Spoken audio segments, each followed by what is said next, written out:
The snow fell like ash that Christmas Eve, soft and silent, blanketing the jagged peaks of the Hindu Kush in white. Most people back home were wrapping presents, lighting candles, singing carols around warm fires. But in a frozen valley in northern Afghanistan, 43 Marines were fighting for their lives. And the one person who could save them, nobody was even looking at her. Her name was Natalie Grace.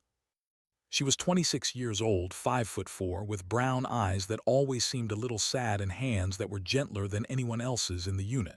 She was a Navy corpsman, a medic, assigned to Alpha Company for a routine resupply run that morning. Routine. That's what they'd called it at the briefing. Get in, drop supplies at the forward operating base, get out before dark. Simple, safe, boring even. But nothing in Afghanistan was ever routine. When they'd loaded into the convoy that morning, Sergeant First Class Harding had looked at her and grinned. "Don't worry, sweetheart," he'd said, slinging his rifle over his shoulder. "We'll have you back in time for hot cocoa." A few of the guys laughed. Natalie had just smiled politely the way she always did and climbed into the truck. She was used to it by now. The jokes, the nicknames, the way they treated her like she was made of porcelain, like she might shatter if someone raised their voice too loud. Cupcake, that's what they called her behind her back, sometimes to her face. She never corrected them, never snapped back. She just did her job, kept her head down, and tried not to think about the fact that no one here really knew her. Not really. They saw the soft voice, the kind smile, the way she flinched at loud noises. They saw what they expected to see. A woman who didn't belong in a war zone. A woman who needed protecting. They never asked where she came from, what she'd been through, what she could do. And that was fine with Natalie. She'd spent years trying to forget that version of herself anyway. The convoy had been moving through the canyon for 20 minutes when the world exploded. The lead vehicle hit the IED first. A flash of orange fire, a deafening roar, and suddenly the Humvee was airborne, flipping end over end before crashing onto its side in a twisted heap of smoking metal. Natalie's truck slammed on the brakes. She was thrown forward against her harness, her helmet cracking against the seat in front of her. Her ears rang. Her vision blurred. Then the gunfire started. It came from everywhere at once. From the cliffs above, from the rocks on both sides of the canyon, from positions so well hidden that the Marines couldn't even see where to shoot back. Bullets pinged off armor, shattered windows, kicked up sprays of snow and dirt. Someone was screaming. Someone else was shouting orders. Natalie's hands were already moving, grabbing her med kit, checking her supplies. "Out, out, out!" Sergeant Webb was yelling, yanking open the door and pulling Marines into cover behind the burning wreckage of the lead vehicle. Natalie stumbled after them, her boots slipping on ice, her heart hammering so hard she could feel it in her throat. She dropped to her knees beside a Marine who was clutching his leg, blood pouring between his fingers. She didn't think. She just worked. Tourniquet, pressure, morphine. The Marine's face was white with shock, his lips moving soundlessly. "Stay with me," Natalie whispered, tying off the tourniquet with practiced efficiency. "You're okay, you're okay." But she wasn't sure he was. She wasn't sure any of them were. The Taliban had them pinned. 43 Marines trapped in a kill box, surrounded on all sides by an enemy that had been waiting for this exact moment. Captain Rodriguez, the commanding officer, was crouched behind a boulder, screaming into his radio. Broken arrow, we need air support now." But all he got back was static. The mountains were blocking every signal. They were alone. Natalie moved from Marine to Marine, crawling through the snow, her uniform soaking wet, her hands slick with blood. She saved a private with a sucking chest wound, sealed it with a plastic wrapper and tape, watched his breathing stabilize. She injected epinephrine into a sergeant whose pulse was failing, held his hand until his eyes focused again.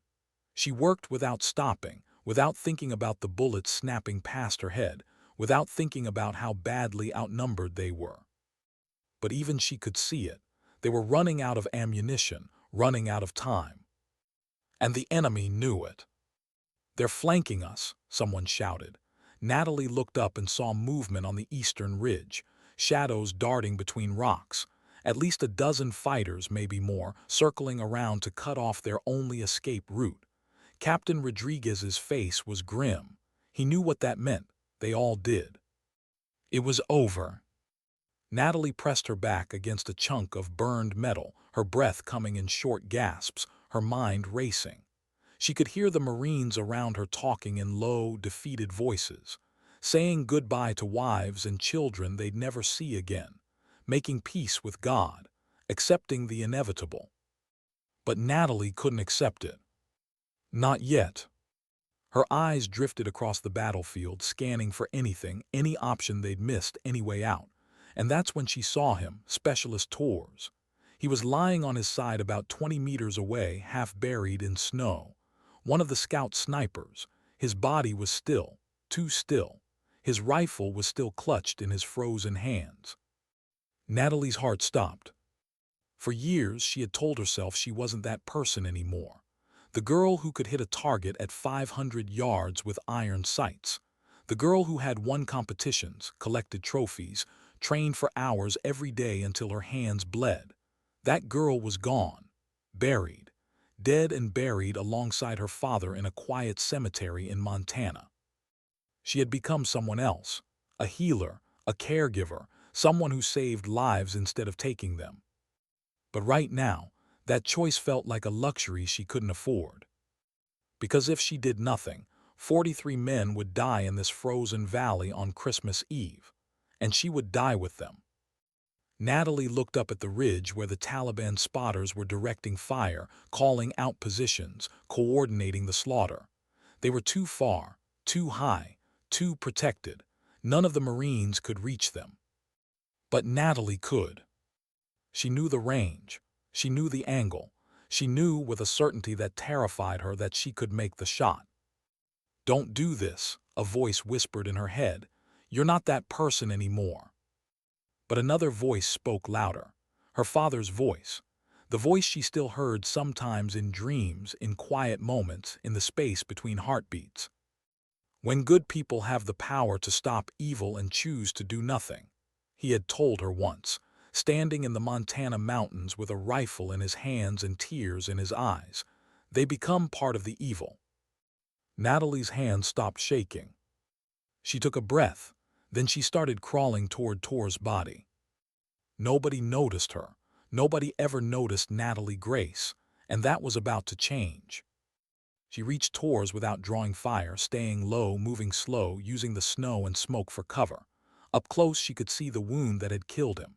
Quick, painless, she hoped. She whispered a prayer for him, then gently pried the rifle from his stiff fingers. An M40A5. She knew this weapon. She'd fired one before, years ago, at a competition in Idaho. She'd placed second. The only reason she hadn't placed first was because she'd rushed the final shot, let her nerves get the better of her.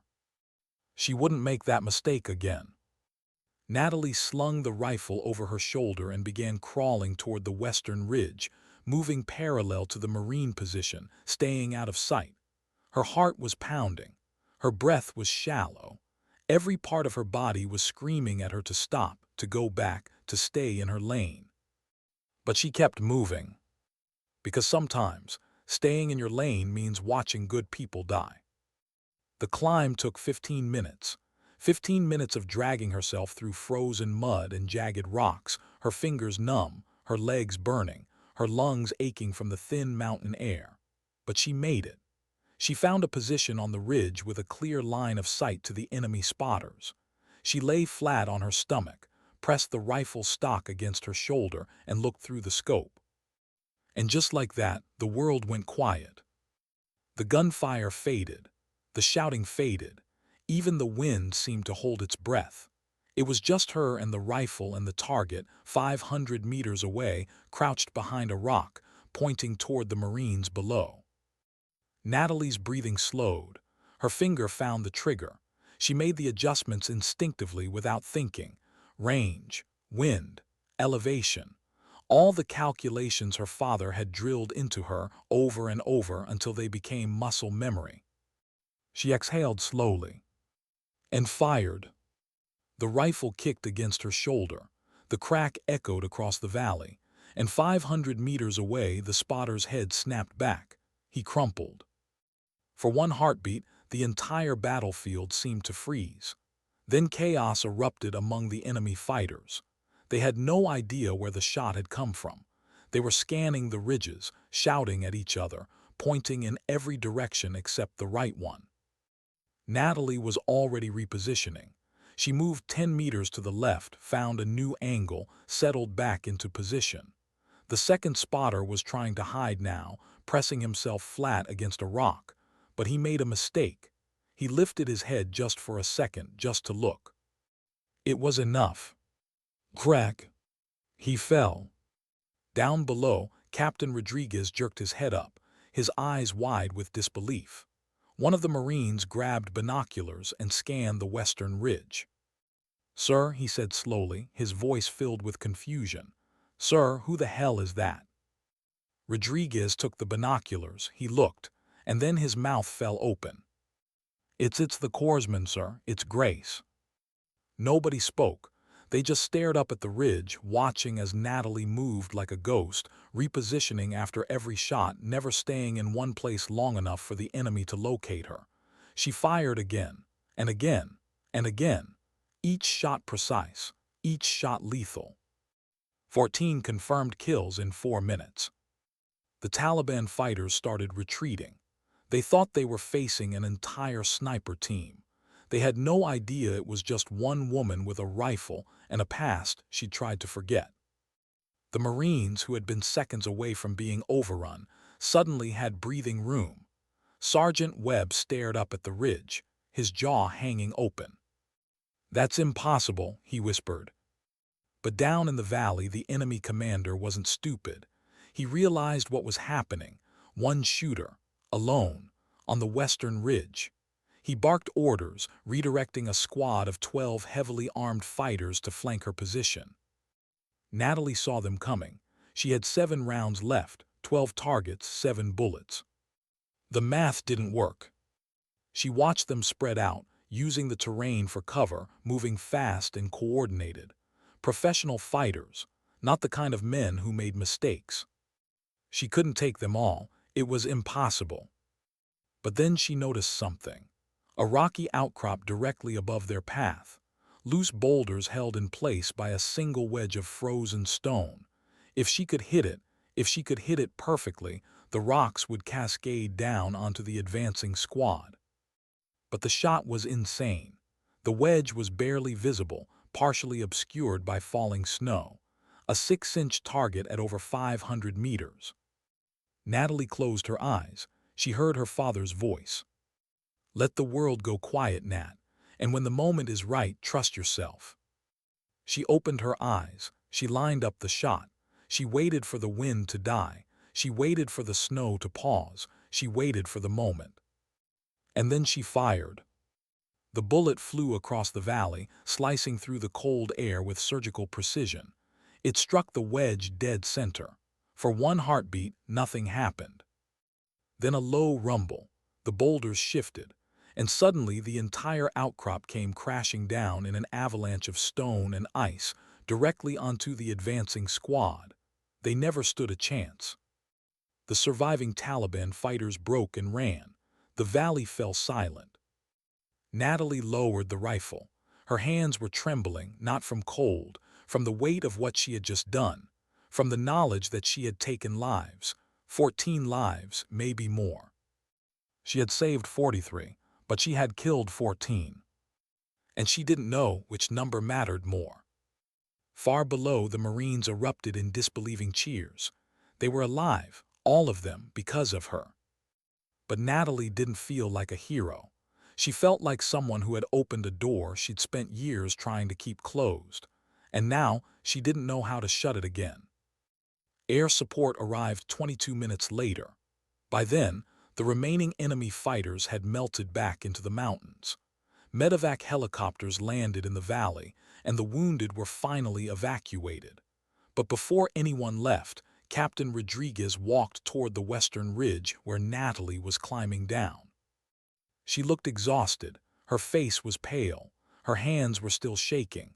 When she reached the bottom, the Marines parted to let her through, Nobody was laughing now. Nobody was calling her cupcake. Captain Rodriguez stopped directly in front of her. His eyes were red. His voice was rough. "Grace." Natalie looked at the ground. "Sir, you saved 43 lives tonight, on Christmas Eve." She didn't answer. She didn't know what to say. "Where did you learn to shoot like that?" Natalie finally looked up. "My father taught me, sir, a long time ago." "Your father?" "He was a ranger. He struggled after he came home. Teaching me to shoot was the only thing that helped him." She paused. "He died when I was 18. I put down the rifle after that. I didn't want that life. I wanted to save people, not—" Her voice trailed off. Rodriguez stared at her for a long moment. Then slowly he extended his hand. "Well, on behalf of every man here, thank you." Natalie shook his hand. It felt heavy, like she was accepting something she wasn't sure she wanted. One by one, the Marines stepped forward. Sergeant Webb, Specialist Ortega, Private First Class Chen. Men who had doubted her, dismissed her, made jokes at her expense. They saluted. Some had tears in their eyes. One of them, a young corporal who had once called her too soft for this life, spoke quietly. "I'm sorry, ma'am." Natalie nodded. She didn't hold grudges. That wasn't who she was. "Merry Christmas," she said softly. And for the first time that day, she smiled. Not the polite smile she usually wore, but something real, something that carried both sorrow and strength in equal measure. Because Natalie Grace had learned something that night. Something her father had tried to teach her all those years ago, standing in the Montana mountains with a rifle in his hands and tears in his eyes. Sometimes strength isn't about being loud or intimidating. It's about showing up when it matters most, even if it costs you something, even if it changes you forever. And sometimes the world underestimates quiet people, the ones in the background, the ones nobody notices, until the moment they rise. 3 months later, Natalie Grace stood on a stage in dress blues, surrounded by officers and politicians and reporters with cameras. They pinned the Navy Cross to her chest, one of the highest honors a service member can receive. People applauded. People shook her hand. People called her a hero. But Natalie didn't feel like a hero. She felt like someone who had been forced to choose between two versions of herself, the version who saved lives, and the version who took them, and she still wasn't sure which one she was supposed to be. After the ceremony, a reporter approached her with a microphone and a cameraman. "Natalie," the reporter said, smiling that professional smile that never quite reaches the eyes, "what were you thinking in that valley, surrounded by enemies with the lives of 43 men in your hands?" Natalie looked at the medal in her hands. She thought about her father. She thought about Tors lying in the snow. She thought about the 14 men she had killed and the 43 she had saved. "I was thinking about my father," she said quietly. "He taught me that strength isn't about being loud or intimidating. It's about showing up when it matters most." She paused. The reporter waited. "He also taught me something else," Natalie continued. "He said, the world will always underestimate quiet people, Natalie. Let them." She looked up at the camera. "Because when the moment comes, when everything is on the line, it's the quiet ones who often make the difference. Not because they want attention, not because they want glory, but because they understand something important." "What's that?" the reporter asked. Natalie smiled. That same soft smile everyone had once mistaken for weakness. "That dignity doesn't speak," she said. "It simply acts." The reporter nodded, clearly satisfied with the sound bite. But Natalie knew the truth was more complicated than that. The truth was that she had discovered something about herself that night in the frozen valley, something she had spent years running from. She was both the healer and the warrior, the gentle woman who held dying men's hands and whispered comfort, and the stone-cold shooter who could take a life at 500 meters without hesitation. She was both, and she would have to learn to live with that. Because some gifts don't stay buried. Some parts of yourself, no matter how hard you try to forget them, will always find a way back to the surface. And when they do, you have to decide what kind of person you're going to be. Natalie Grace made her choice that Christmas Eve. She chose to be both, the light and the shadow, the mercy and the judgment. She chose to be whole. And maybe, just maybe, that was what true strength looked like all along.